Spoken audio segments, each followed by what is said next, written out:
जी जी जी। Exactly on the parallel जो ये इस तरह के इस नौइयत के अटैक्स हैं ये भी ज़्यादा इंटेंसिफाई कर रहे हैं इस सारे मामले को। लेकिन खालिद साहब, जिस तरह से ये अटैक हुआ है, अब इसके ऊपर सिविलियन इंफ्रास्ट्रक्चर की टारगेटिंग की भी बात की जा रही है। जिस तरह से हरमज़गान जो सूबा है ईरान का, वहाँ जो वाटर रेजरवॉयर्स थे उनको निशाना बना दिया। फिर जवाब में फिफ्थ फ्लीट की मैंने बात की, उर्दन के ऊपर अटैक हुआ, वो ये क्लेम करते हैं कि मिसाइल्स इंटरसेप्ट किए हैं। डोनाल्ड ट्रंप ये कह रहे हैं कि तकरीबन 100 मरतबा वो कह चुके हैं कि ईरान की मिलिट्री ख़त्म हो गई है। उन्होंने 101 मरतबा कह दिया है। उन्होंने कहा है कि एयरफोर्स और नेवी तो ख़त्म हो चुकी है और quote end quote the bully of the Middle East is dead.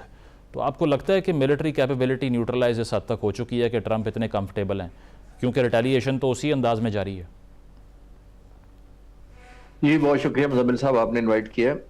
देखिए, ये तो जब हेलीकॉप्टर शूट हुआ, अब इरिस्पेक्टिव को ईरान ने मारा, एक न्यूज कहती है कि ईरान डिनाई करता है, बेशक थर्ड फोर्स ने या स्पॉइलर ने किसी ने मारा हो हेलीकॉप्टर, ऑब्लिगेटरी तो प्रेसिडेंट ट्रंप पर हो गया कि रिटेलिएट करना है। क्योंकि आपने देखा कि वेस्टर्न मीडिया, खासतौर पर ज़ायनिस्ट मीडिया जो है, वो एक तरह प्रोजेक्ट करने की कोशिश कर रहा है कि जो प्रेसिडेंट ट्रंप डील करने जा रहे हैं उससे अच्छा तो डील होनी ही नहीं चाहिए, इतनी कमजोर डील है।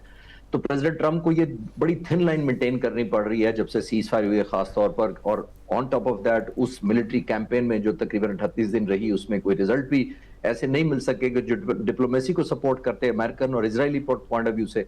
तो बड़ी थिन लाइन मेंटेन करते हुए जब भी उनको इस तरह का एक प्रोपेगेंडा होता है उनके खिलाफ, या एक ओपिनियन बिल्ड करती है कि प्रेसिडेंट ट्रंप कमजोर हो गए हैं, तो ये और ज्यादा ऑब्लिगेटरी हो गया था प्रेसिडेंट ट्रंप के लिए कि उन्होंने एक प्रोहिबिटिव कॉस्ट इंपोज करनी थी ईरान पर।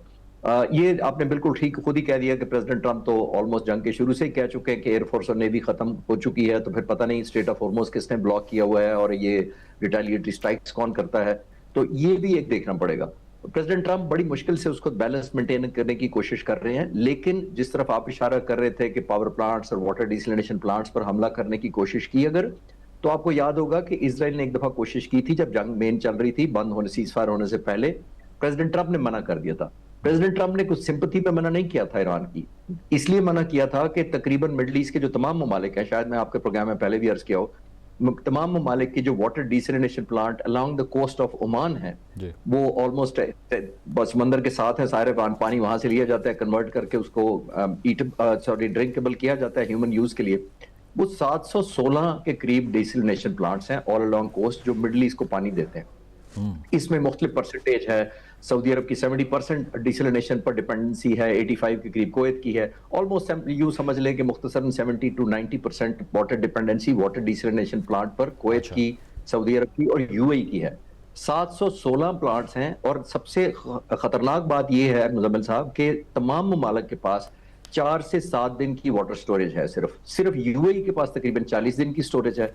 तो आप जरा विजुलाइज करें कि अगर इन मुल्कों के वाटर डिसलिनेशन प्लांट के पावर स्टेशंस को, जो पावर स्टेशंस वहां सपोर्ट करते हैं, अगर ईरान उन पर हमले शुरू कर दे, तो पानी की अगर क्यास होती है, तो इमेजिन करें कि क्या लाइफ होगी मिडल ईस्ट के अंदर, सऊदी अरब और इन तमाम ममालिक के अंदर, बगैर पानी के, टूरिज्म के, इवन ह्यूमन वैल्यूज चले कुछ।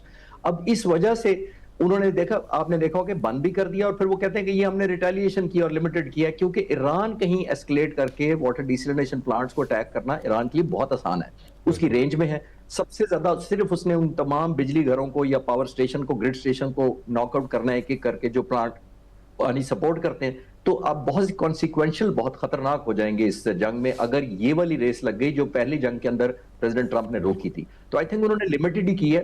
मैं इसको इसी तरह ही देख रहा हूं कि टिट फॉर टैट है। हम मिलिट्री स्ट्रैटेजी में इसको क्विड प्रो को कहते हैं, जिसका मतलब है कि जितना करेंगे उतना ही वापस पे कर दिया उन्होंने। एग्जैक्टली इसीलिए रेवोल्यूशन के बाद जो पहला 1-on-1 इंटरेक्शन हुआ ईरान अमेरिका का, वो पाकिस्तान की फैसिलिटेशन से ही पॉसिबल हुआ। इस पे खालिद साहब, अब गल्फ क्या सोच रहा होगा? बिकॉज गल्फ ने एक बहुत हैवी प्राइस पे की है इस जंग की, और अगर दोबारा से हॉस्टिलिटीज़ रिज्यूम होती हैं, what would they be thinking? कोई ऐसा मेल्टिंग पॉइंट आ सकता है जब वो भी अमेरिकन कैंप की तरफ जाएं और ये सोचें कि नहीं, अब अगर ईरान अगर इतना रिलक्टेंट है पीस प्रोसेस को आगे बढ़ाने के लिए, so why not join the dominant power and squeeze them?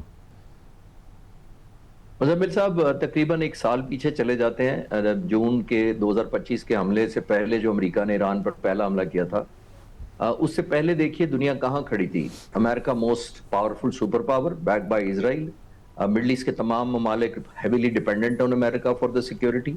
Iran isolated, economically disabled, almost crippled. Economy उनकी बिल्कुल तबाह हो चुकी थी, ऑलमोस्ट उनकी एक्सपोर्ट नहीं है, उनकी करेंसी कोई नहीं रह गई थी, उनको एक्सपोर्ट कहीं भी वर्ल्ड ट्रेड ऑर्गेनाइजेशन या कहीं पे भी उनको एक्सेस कोई नहीं था, दुनिया के साथ बायलैटरल रिलेशन नहीं कर सकते थे। तो ये सिचुएशन थी तकरीबन 13 महीने पहले। अब ईरान कहाँ खड़ा है? अब ईरान यहाँ खड़ा है कि ईरान 20% चाहे वो हम पसंद करें या ना, स्टेट ऑफ हॉर्मुज़ उससे अनब्लॉक नहीं हो पा रहा अमेरिका से। बहुत सारे ममालिक इंक्लूडिंग इवन जापान ने और कोरिया ने डायरेक्ट राब्ते करने शुरू कर दिए हैं ईरान से फेवर्स के लिए कि कम से कम हमारे तेल को तो आने दो। बहुत सारे ममालिक कनेक्ट करना चाहते हैं, रेलिवेंट होना चाहते हैं। मिडल ईस्ट के कुछ ममालिक ऐसे हैं जिन्होंने अप्रोच किया है to have collaborate with Iran long term में, क्योंकि उनको एक न्यू फाउंड रियलिटी का ये समझ आई है कि ईरान को पहले जो था अब इग्नोर करना इसलिए मुश्किल है कि अमेरिका भी किसी के रेस्क्यू के लिए नहीं आ सकेगा। तो इसकी रोशनी में ईरान को चाहे हम पसंद करें या ना, लेकिन एक न्यू फाउंड लीवरेज उसको मिला है, ना सिर्फ नेगोशिएशन के लिए बल्कि इस खित्ते के अंदर एक सिक्योरिटी का नाम जब भी आएगा उसमें ईरान फैक्टर बहुत प्रोमिनेंट होगा, जो कि पहले नहीं था, जो पिछले साल नहीं था। तो अब आई थिंक मिडल ईस्ट के तमाम ममालिक को भी एक न्यू फाउंड रियलाइजेशन जरूर आई होगी कि जो डिकेड से उन्होंने मिलिट्री बेसिस दिए हुए थे किसी शक्ल में किसी टर्म पे, वो अलग डिस्कशन है, लेकिन वो नहीं कर सके जिस मकसद के लिए उनको एक्सेस दिया गया था। इंटरनल प्रेशर भी इन मुल्कों पर होगा और उसके बाद मेरा ख्याल है कि ईरान एक बहुत प्रोमिनेंट प्लेयर के तौर पे जरूर आया है। हाँ, आखिरी बात इसके ऊपर बड़ी इंपॉर्टेंट ये है कि ये भी नहीं है मिडल ईस्ट के ममालिक चाहेंगे कि अमेरिका अनफिनिश्ड झंझट छोड़कर चला जाए, क्योंकि ईरान को इतना पावरफुल भी नहीं, ना अमेरिका छोड़ना चाहता है, क्रिपल भी नहीं करना चाहता whatever because of other reasons, लेकिन वो इतना स्ट्रांग भी नहीं छोड़ के जाना चाहता कि अमेरिका की डोमिनेंस ऑलमोस्ट वो एलिमिनेट हो जाए ग्रेजुअली और यही मुल्क ज्यादा कोलैबोरेट करना शुरू कर दें ईरान के साथ, खास तौर पर इकोनॉमिक टाइज जो इनडायरेक्टली उसका न्यूक्लियर और ओवरऑल इकोनॉमी में सपोर्ट करना शुरू कर देगी। तो अमेरिका के लिए बैलेंस करना इस वक्त काफी मुश्किल है, लेकिन न्यू फाउंड रियलिज्म जरूर है मिडल ईस्ट के ममालिक।